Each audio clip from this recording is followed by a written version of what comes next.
Daniel Penny's he's absolutely saddened by the loss of life. Who knows how it was lost? It was just lost. He sat down with the New York Post. He was talking about how he feels about what happened after he then killed that homeless man on the subway for being violent and threatening and all that stuff. And it was just different this time. Also, by the way, guys, there's no way he had to address, and he made sure he made this very clear. He is not racist. He jumped on someone that he felt was a threat to everyone else. It didn't matter the color of his skin. He was a threat. Fine.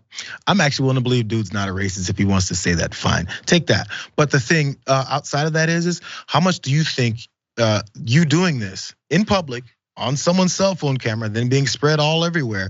Did you think that you'd actually have to face some kind of consequence? That's the part about this that sticks. You don't think society cares enough about this person that you murdered. And then we have these weird phrases like loss of life, occurrence on the subway, death that just happened magically. No one wants to say specifically what happened. Why not? If you're so proud of it, if you're okay with it, if you would do this stuff again, then why is this not something you're willing to talk about directly and openly and say what it was that happened? I choked him to death, strangled him to death. I did it and it's okay. Just say it, because that's what you're saying. That's what the people who gave you millions of dollars are saying. They love it. So dive right in. Why are we dancing around this? Again, I'm gonna reiterate the funniest part about this. Daniel Perry, according to Jezebel, was reiterating this headline here. Daniel Penny says he can't be racist because he was planning a trip to Africa. I was gonna be around those humans that, you guys say I hate. And if I'm surrounded by them, there's no way I can be racist.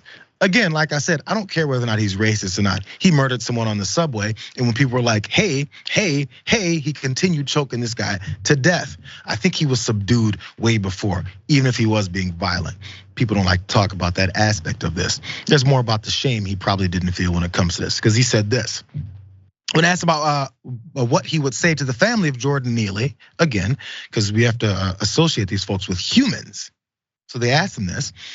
Penny looked somber, carefully choosing his words. When he was asked if he would take action again if he were in that similar situation, he then nodded. He says, I live an authentic and genuine life, and I would, if there was a threat and danger in the present, do it again. And they asked, does he feel he did anything to be ashamed of as well? It's all these aspects. He says, I don't. I always do what I think is right. You can always do what you think is right, but there's always plenty of time to reflect back on what you did and say, maybe I should have done it a little differently. But no, you can't concede any of that when it comes to murdering certain folks that people say you should probably be held accountable for. You have to say, no, everything I did was perfect and on the up and up.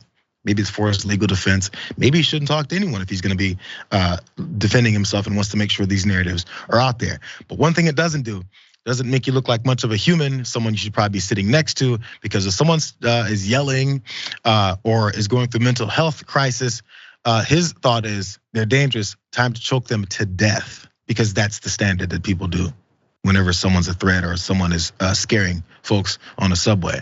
If only there was, some city workers that could just choke out anyone that yells on the subway. Maybe someone who's dancing on a subway. Maybe someone who's causing other disruptions on subways, like happens in every major city. Maybe they should all be choked to death, and that'll be great. I guess that's the narrative that folks who gave him all this money are thinking about. One more though, because his lawyer was talking about this. His name is Thomas Kenneth. And he said that this whole death from Neely, this murder that happened to Jordan Neely, it wasn't what was intended. Let's watch that. He stands by, all the actions he took that afternoon. Obviously, regrets that